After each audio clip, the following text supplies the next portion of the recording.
That's it. That's his house. Mr. Brad Haley? Relax!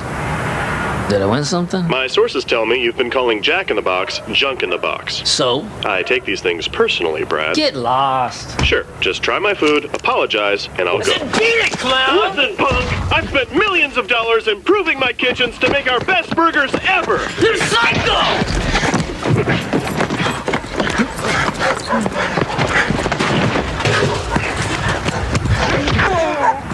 Oh yeah, whoop 'em good, Jack.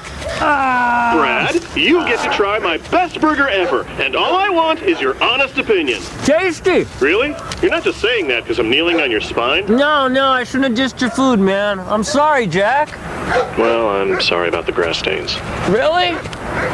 No. What you just saw was Jack in the Box mascot Jackbox, who you can probably tell is not your average family-friendly, go-lucky mascot, but is in fact a little bit of a psycho, not gonna lie. In this video we're going to see where he came from and how he got to his design as he is nowadays, and his evolution, if you will. Now with any mascot, you would need to begin with his originating restaurant. So, the founder of Jack in the Box, we'll get there, we're not there yet, it's not called Jack in the Box yet, but Robert Oscar Peterson opened the first restaurant, Topsy's, in San Diego, California. Now I know what you're thinking, that's not Jack in the Box. We'll get there, don't worry. Now, Topsy's was eventually renamed to Oscars, and Oscars had a mascot which was a clown, and this clown was appropriately named Oscar, as you would probably assume. So in 1951, Oscars was again renamed to Jack in the Box. So now we have the Jack in the Box name as you know it today. So the first Jack in the Box restaurant with that name was opened in San Diego, California in 1951. And this restaurant, which was named Jack in the Box, had a mascot, which was also a Jack in the Box. Now, Jack in the Box was the first major restaurant chain to use a two-way intercom system. And on this intercom system was a sign that read, "Jack will speak to you." In the 70s, a new version of Jack was introduced, and this new version of him was known as Jack the Clown, who would appear in McDonaldland-esque commercials, and would appear with many other characters who were used as merchandise opportunities. Now in the 1980s, the Jack mascot was ditched, and oddly enough, the only reasonable way they could come to ditching him was by blowing him up. Now viewer discretion is advised for this next part. If you are not comfortable with seeing someone getting brutally blown up, I would click off now. Food is better at the box. Waste them. Wow, that was truly disturbing. I'm sorry you had to see such a thing, but this is for educational purposes, and if I do not show off all the gory details, you will not be able to understand the lore of Jackbox. But little did they know, they just blew up their future savior.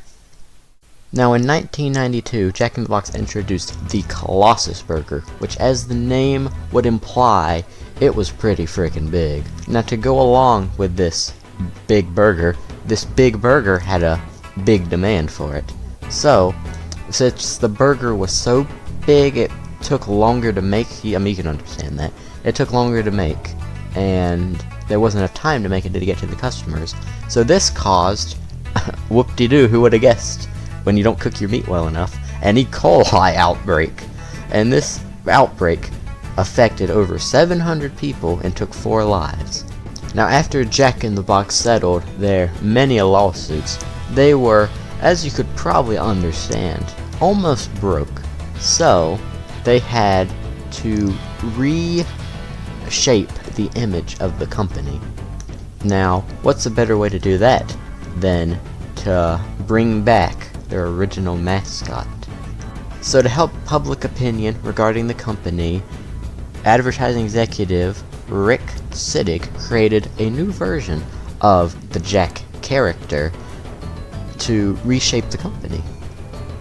Now this new version of Jack was known as Jack Box and starred in a series of commercials known as the Jack's Back campaign. Now what better way could Jack return than to take revenge on those who blew him up by blowing them up? Hello, I'm Jack, founder of Jack in the Box. Perhaps you remember when I was fired. Ever since that setback, I vowed to one day regain my rightful place as head of Jack in the Box. Today, thanks to the miracle of plastic surgery, I'm back and ready to make Jack in the Box better than ever.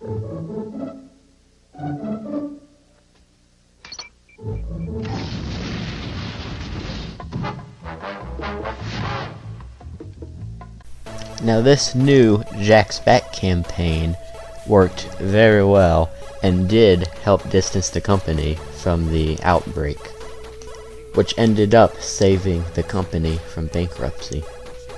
In future commercials, we would get to see the extended Box family, such as Jack's wife and also his son Jack Jr., who in one commercial had a very interesting question for his father.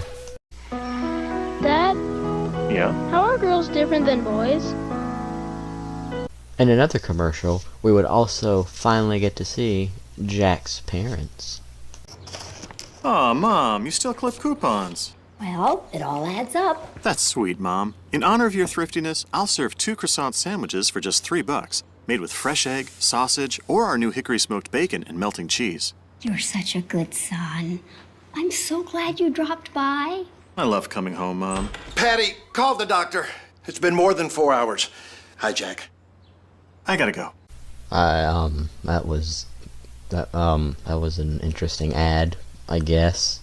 Well, there it is. That is the complete history and evolution of the mascot of Jack from Jack in the Box. All the way from his beginnings as a clown named Oscar to the founder of the restaurant chain Jack in the Box, who's named Jack Box. And now, to end off this video, I will leave you with my favorite Jack in the Box commercial. So, I'll see you next time. Goodbye. People say when I grow up, I should be like my dad. My dad's food makes people happy. Like his new sirloin steak and mushroom ciabatta with marinated sirloin steak, seasoned mushrooms, real provolone, and grilled onions on his famous ciabatta bread. But I don't want to make steak sandwiches. I want to be a vegetarian. Vegetarians are the best. What I like most about vegetarians is, when my dog hurt his paw, we took him to the vegetarian and he got all better.